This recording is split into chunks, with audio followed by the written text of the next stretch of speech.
This is FYI News 13, brought to you by SSPTV and the Hazleton Standard Speaker. For your information, October is Dyslexia Awareness Month. We start a four-part series of interviews on the topic next. Good evening and thank you for joining us at FYI. I'm Ken Karen. I'm so happy you're joining us on SSPTV and SSPTV.com. Here's your headlines from FYI and the Hazleton Standard Speaker.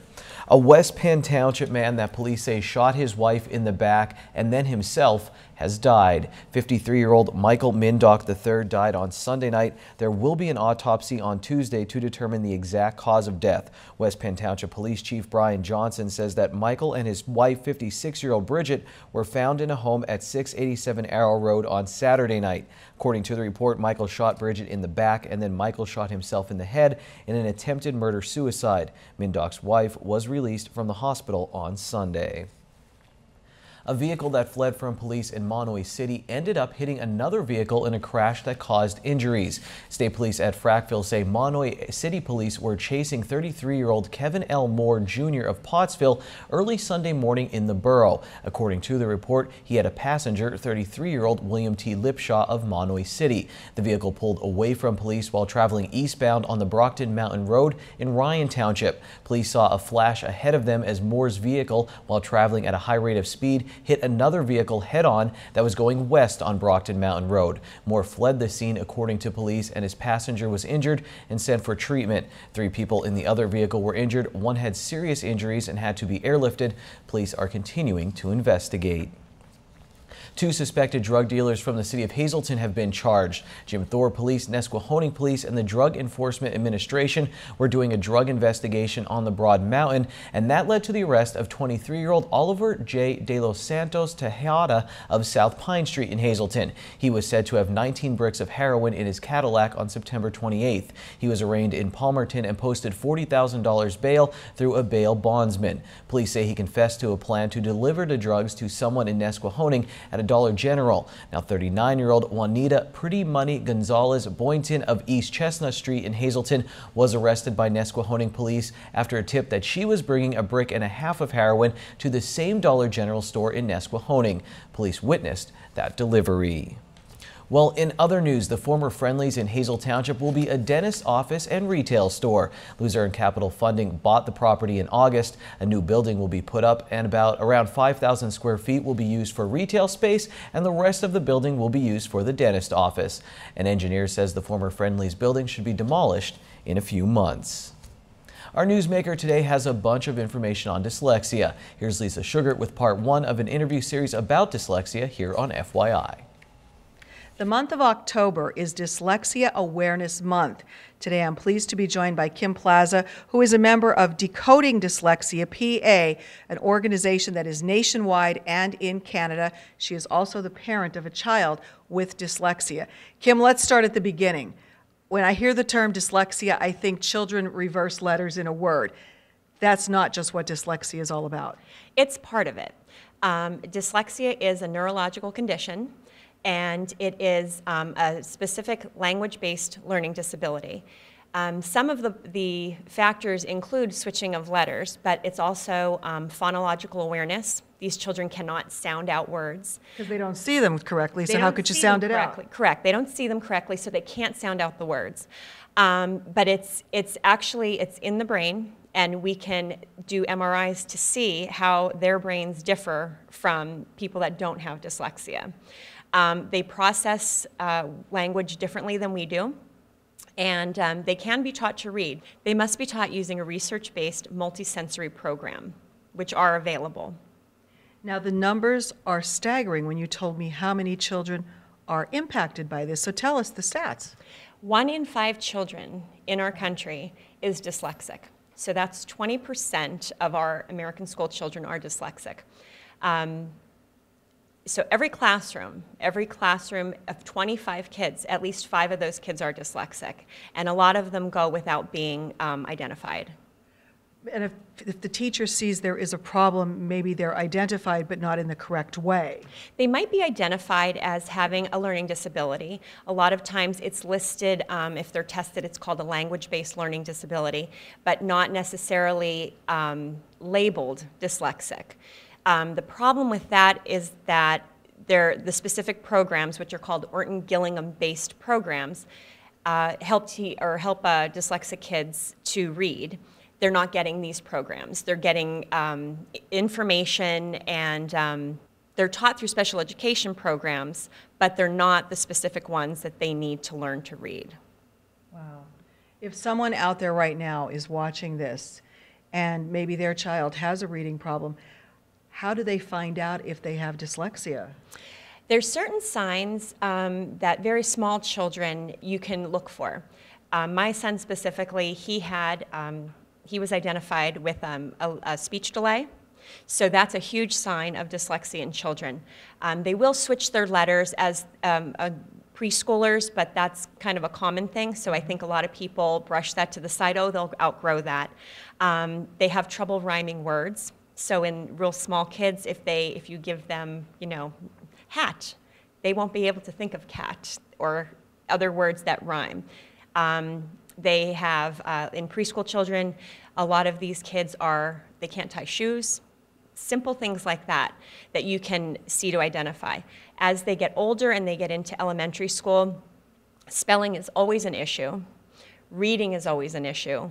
A lot of these kids feel sick. I have a stomach ache. They don't like school. They're doing everything in their power not to be in school. If you need more information about what to look for, you can always check out our website. It's DECODINGDYSLEXIA.pa.org, and there's a whole bunch of information on there and contact numbers for people that could help you if you feel that your child is having a problem. All right, well, very valuable information. Check out that website. Kim will be back all throughout the month to give us much more on some special events coming up dealing with dyslexia.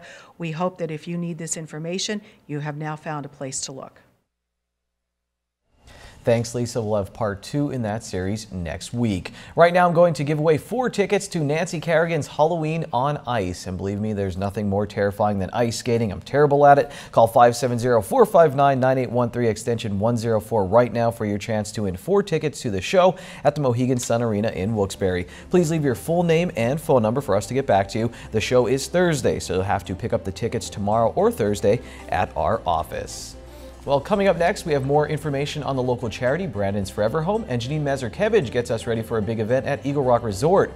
And later in sports, we'll hear from soccer superstar Carly Lloyd, see what she had to say during her visit to Columbia County.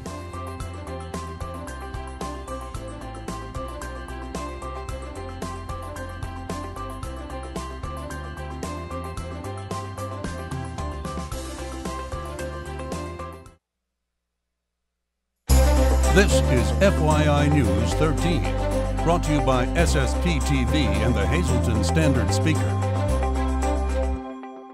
We are back here in the community home of Hazleton, Brandon's Forever Home. We're here with Lori O'Gurkus, and we're educating you about foster and adoption care. This home is recently purchased by Brandon's Forever Home. And Lori, so people know exactly what is going on at Brandon's Forever Home. Children do not live here. True. Children do not reside here, but it is a place for children to feel at home. Mm-hmm. And if they are in the child welfare system, which at times can be a little bumpy, we want them to know that we have a focus on them, that they have a comfort level somewhere. So if life transitions and they have changes in life, that there's somebody somewhere that knows what's happening and where they feel comfortable. Mm-hmm. Now, this house, we've actually done a lot of adoptions here on your behalf. Yes, I volunteer my services to any person who is willing to adopt a child out of the foster care system. I see it as it's a benefit that I can give to a family as an attorney, mm-hmm. but I really see it more as from a humanity, mm-hmm. from a human standpoint, that nothing should get in the way of family. And so if it's a financial obligation or mm-hmm. something along those lines, if we all as a community use our services mm-hmm. to make sure that families are empowered, then it will become a better society, and more families will thrive, and more families will be created. So I'm glad to say we're pretty much on our goal, up close to at least 10 adoptions as of this year. And I suspect that we might even go to another 10 by the end of this year. We want also for people and the public to know that there is a process. We've seen in the news some instances where children have been endangered and left. So what is the process if you do see a child that is left? Certainly you can't just take that child and bring that child home with you. Yeah, I think what happens is the society, sees an instance such as a child that's left recently in a church. Or we had a child who was recently left in a car in Hazleton for a while, and it pulls at the heartstrings. And I'm glad for those stories because I think it does bring awareness, but at the same time it needs to bring education so that people realize, wow, a lot of people want to do it because of humanity, but they also have to be able to do it financially and with legally and with the roof over a child's head, so that the last thing children and youth wants to do is then have a child have to transition more than once in child care and child welfare, because it's traumatic for children. So when you see all the rules and parameters that are in place, you have to realize that they're there for a purpose.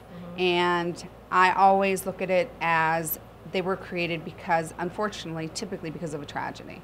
So I always say, just do what they do, do what they tell you. But we're here to help you get through the process. So if you have questions or the paperwork seems daunting, we can help you get it taken care of. Okay. Brandon's Forever Home, they have a lot of information on their Facebook, Brandon's Forever Home, and the website. We'll see you next week. Time now for FYI News 13 weather.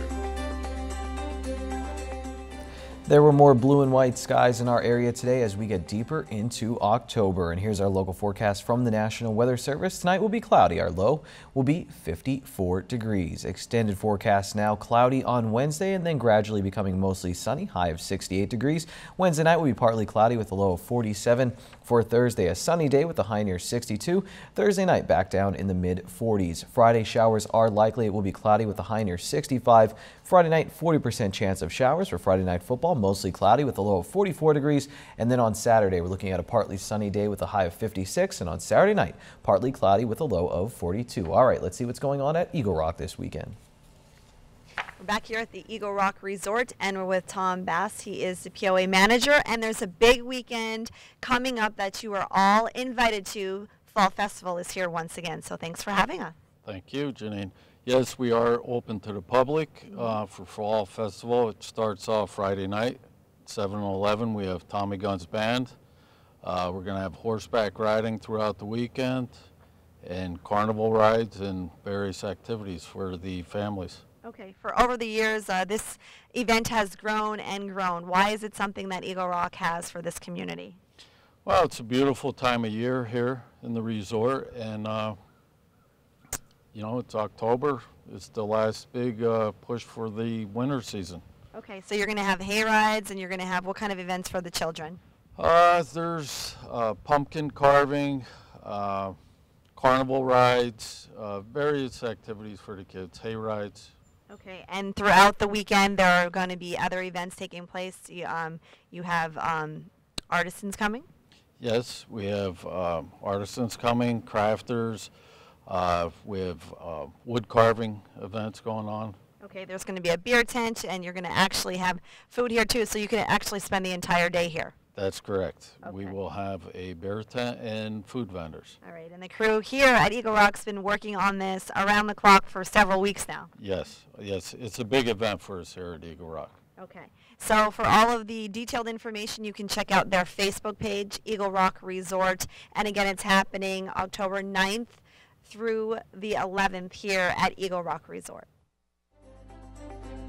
Thanks, Janine. You have about a minute to get to McCann School of Business and Technology. Here's tonight's winning lottery numbers. Midday winning lottery numbers: pick 2, 6, 5, pick 3, 283, pick 4, 5716, and pick 5, 56597. Lottery numbers on FYI brought to you by Boyer Insurance Agency, and they have 2 locations to serve you, one in Cunningham on Sugarloaf Avenue, the other one in Nescopec on Broad Street. You can call Boyer in Cunningham at 570-788-3543 and at Nescopec at 570-752-7683. Here's Janine at McCann School of Business and Technology. We're back here at McCann School of Business and Technology. We're here with Matt Adams, and he's going to tell you about why McCann is a good school for you. So thanks for having us back. Thank you for coming. I'm actually a graduate of McCann myself. I graduated in 2007 with a medical office degree, and then came back to McCann for my business administration associate's degree. I was laid off at the time, and I really didn't have a lot of choices because I didn't have any education behind me except for high school, and I knew I needed that piece of paper behind me to get me back to working. Okay, so you came here to McCann and you have 2 degrees. Yes. And now I'm actually continuing my education with my McCann degree. I'm on to Millermont College Online, which is a sister school of McCann, to get my bachelor's in business administration. Talk about that a little bit. I know that some people look at those credits to see where they can go from having their 2-year to actually, if they would like to advance to a 4-year degree. Yeah, McCann is an accredited school, so it's always up to the receiving institution whether they take those credits, but we do have 6 sister schools that actually take our credits to go in for your bachelor's degree. Okay, so for someone out there looking to grow with either a school or a job, it's working for you. Absolutely, yeah. And we've had several graduates that gone on and got their bachelor's, master's degrees. So we definitely want you to, we want this to be a jumping off point for students to get them higher in education and get them higher in their career. When you look at why people go to school, obviously it is to gain that great job, and maybe it's a dream job that you have. From your experience with working with students and with graduates, what kind of jobs are we seeing out there? We're seeing a lot of medical jobs. Medical is huge, and a lot of hands-on welding, plumbing, electrician, commercial industrial maintenance. So there's a ton of jobs out there for anybody, really. I mean, it just depends. You kind of have to find your passion. Find what's going to be good for you to go to work every day and not hit that snooze button and actually want to go to work. Awesome. Love it. Changing futures, changing lives each and every week right here on FYI. This is FYI News 13 Sports. I remember sitting in Sammy's bar in Hazleton watching the Women's World Cup final when Carly Lloyd scored a goal from midfield. The place went crazy. It's one of those sports moments you'll always remember. The woman who made pretty much an entire country stand up and cheer paid a visit to Columbia County on Tuesday, talking with the Millville girls soccer team and speaking at an event hosted by First Columbia Bank and Trust. I believe that we will see a Carly Lloyd story.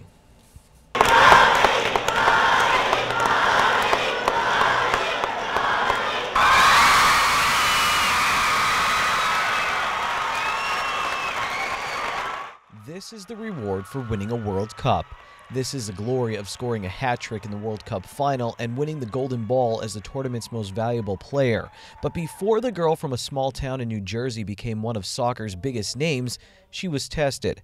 Carly Lloyd talked about getting hurt, getting cut, and getting benched, and her latest trial at the World Cup this past summer in Canada. At the time, you think your life's over, you think, how am I going to continue to do this again? But somehow you come through it, and those are the moments that I reflect upon. The 2012 Olympic benching was a huge turning point for myself as well. Even just going through the first 3 games, the group games of this World Cup, not feeling like have contributed a lot, and confidence kind of dipping. Those are the things that you can pull out and really resonate with people. It's the glorious moments are great, but it's those times and those challenging moments that really make you stronger. The U.S. women's national team had a lot of glorious moments at the 2015 World Cup and a bunch when they came home, including the first ticker tape parade in New York City to honor female athletes in over 50 years. This event at Bloomsburg University may seem tiny compared to that, but it's just as important, especially to Alexa Geiger, who plays soccer at Bloomsburg Area High School. Is it awesome to see all this for women's soccer, to see this much support?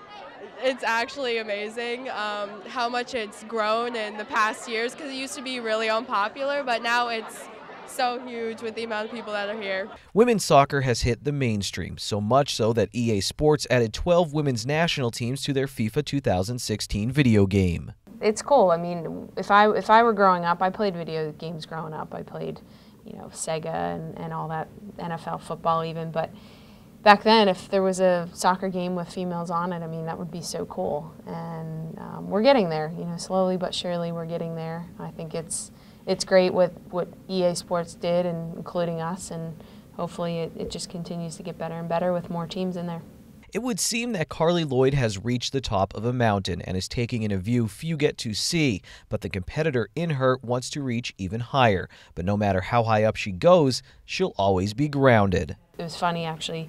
One of the FedEx guys came to my house and dropped a package off, and he's like, "Man, you've been all over the place." I said, "I know, life's busy, it's crazy, it's good."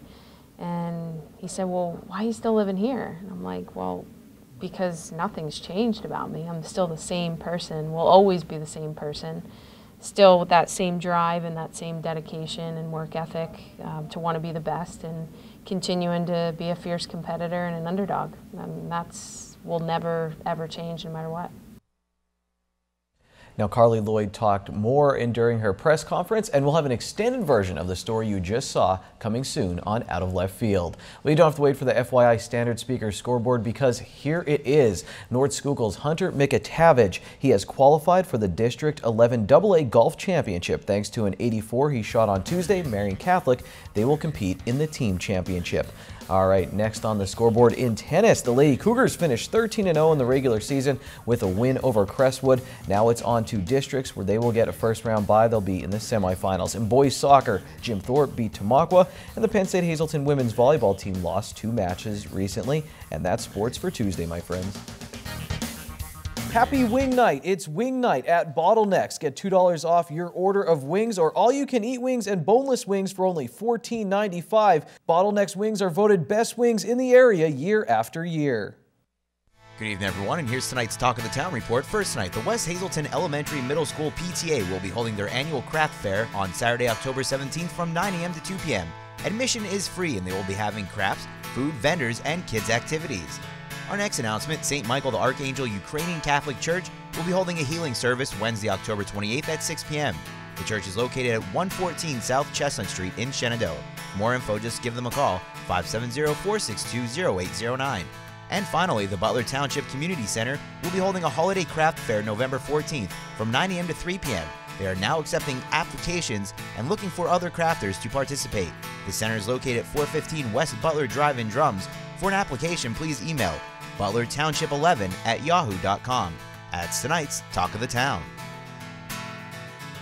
News 13 would like to send sincere condolences to the family and friends of these recently departed. Julia Bozar, formerly of McAdoo. Funeral is Wednesday at 10:30 a.m. from the Stanley E. Anilowski Funeral Home. Friends may call Wednesday from 9:30 to 10:30 a.m. Michael Butcher of Lake Hotto. Funeral is Friday at 9:30 a.m. from the Stanley E. Anilowski Funeral Home. Friends may call Thursday from 6 to 8 p.m. And Albert J. Duna Jr., formerly of Hazleton. Funeral is Wednesday at 11 a.m. from the McCarty Thomas Funeral Home in Hughesville. Friends may call Tuesday from 5 to 7 p.m.